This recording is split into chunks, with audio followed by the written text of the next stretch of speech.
I have bought this massive bag of clips, and I decided to use clips instead of tape or anything like that because my thought was that it would be easier to take off and clean up at the end of the season.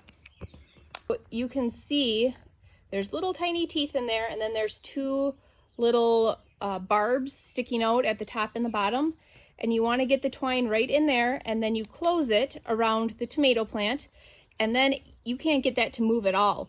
And so if you have a branch that's like right here, that branch will actually help support it in there and it won't drop down. And you want to try to go as high as possible, but still providing enough support for your tomato plant. So let me show you here.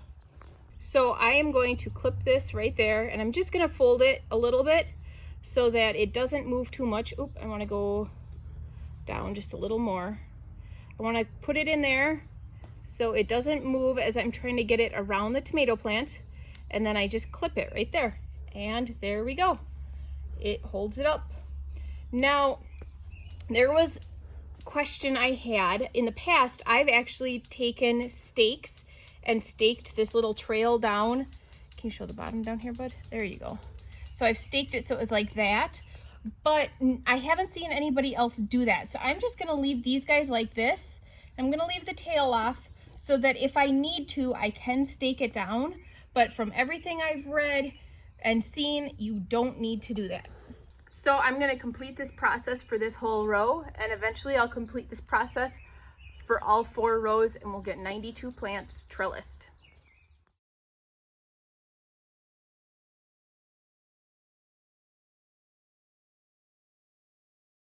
Okay, so we got the first row trellised, and it is working really well. I need to go in and take a break and cool off and get some water.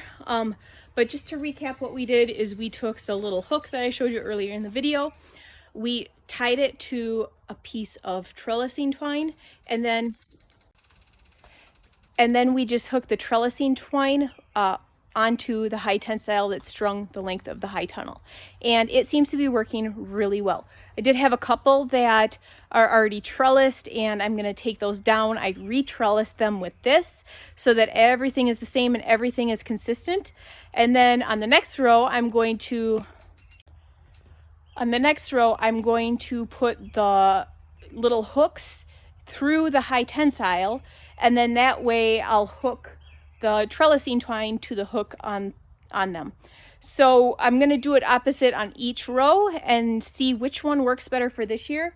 I did have quite a few suckers that were getting really close to being able to not determine what was sucker and what was plant. So I did slightly prune these guys. I just pulled off the suckers so that this evening when I come down to prune, we won't have issues in determining, because they are growing so fast that when they get to a certain point, you're not quite sure. There were a few that I left, but what I ended up doing, we'll use those as a double stock plant, and I left 2 pieces of twine for them. I did trellis one side, left a second piece for it, and I believe there's 1, 2, 3, 4 of those, and so I'm gonna do those as 2 stock plants, because I don't know what is sucker and what isn't, and it's to the point where it's already got fruit on the other ones.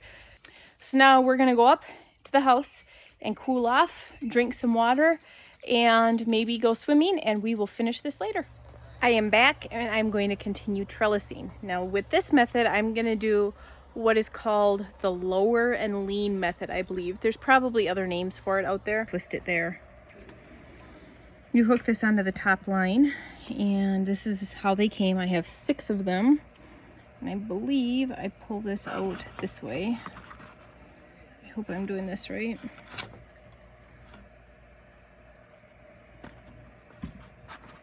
Yep, there's the end. Oh no, I should have done it the other way. Okay, so I gotta put the phone down for this because I have to pull all of this out, because that goes right through the center there. While I'm doing that, the boys are getting ready to run this other trellis line for me. This is going to be the one that runs next to this one for this row of tomatoes.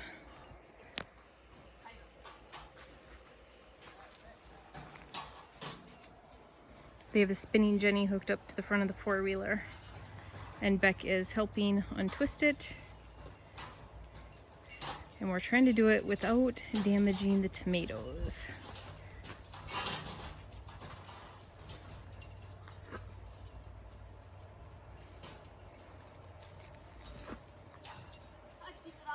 I know.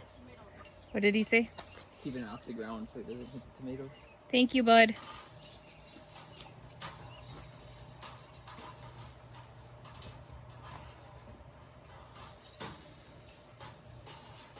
Right, good. Want to come with the screw?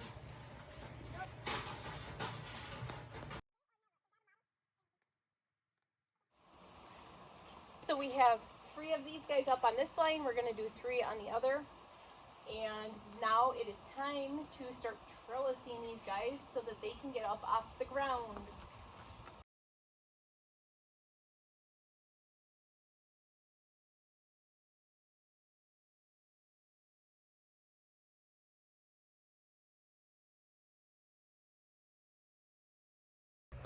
So these 3 are done. And they are on the green twine, and those are the hooks. You can see the other hooks I was doing on those. Owen got that guy mounted for the second row, and so now I'm going to put the hooks on. I'm going to take these hooks and actually thread them onto the high tensile and try it that way. Now I do need to come back and really prune these guys. I have not pruned these ones at all, but they are going to be really healthy now that they're standing up. And I was very excited to see that one of them even had little Amish paste tomatoes on it. Oh, there they are.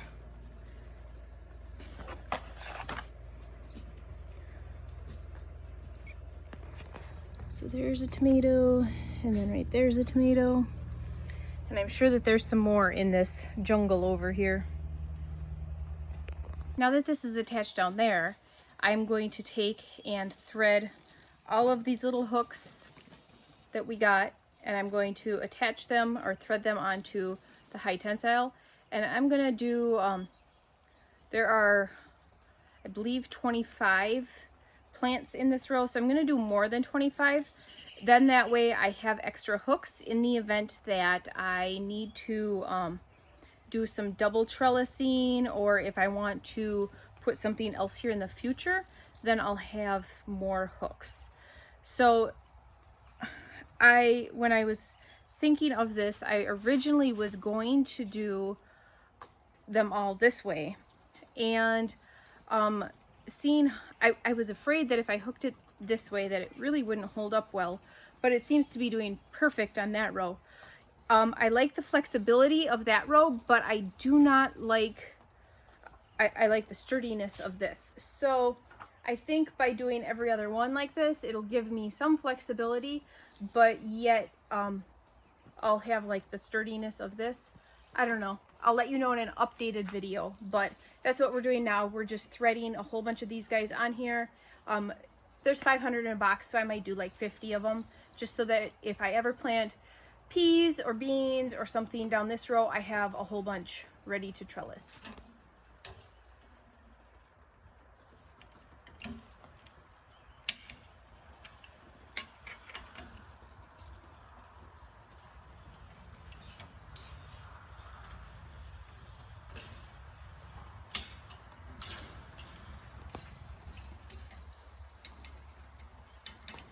We got the second row up and the hooks on, and they are nice and sturdy. The thing I don't like is that they are very hard to move, which probably is a good thing for trellising, but you definitely, if you were to copy this idea, you definitely would want to have them like in place before you put the twine on, or you'd want to have, I have a watering wand. It doesn't have the end on it, and I'm just taking it and I'm like dragging them down until they kind of snag a little bit. Oh, and then going again. So this is definitely harder, and I realistically, this way is going to be not as easy as I was thinking for trellising. I liked the other ones because they were just simple to put on. It's taken me about the same amount of time to get these all hooked and to get them moved down in the right spots as it did to put on and trellis that entire other row. Here we are a few weeks after we started this video, and I've just slowly been getting the trellising as the plants get large because I just don't have enough time to just come down and spend an entire day down here doing it all. But we have all the tomatoes trellised, and I have the peppers and cucumbers. I took the cattle panel sections that we had down, and I'm still trying to figure out what I'm going to do for the trellising. I'll cover that in another video. I had bought some stuff, and then I decided I was going to do all the twine just like this, and now I'm thinking of going and actually doing the stuff that I had bought. So I want to just kind of open it up and figure it out, see if I think it'll work for the cucumbers. But the tomatoes are done. That's huge. We have 92, 96, something like that, tomatoes in here. And they are all trellised and they're all doing great. And obviously you can see from the beginning of this video, they have definitely grown. And so we are getting close to harvesting. Very excited about that. That's it for today's video. Thanks for tuning in, guys, and we'll see you on the next video.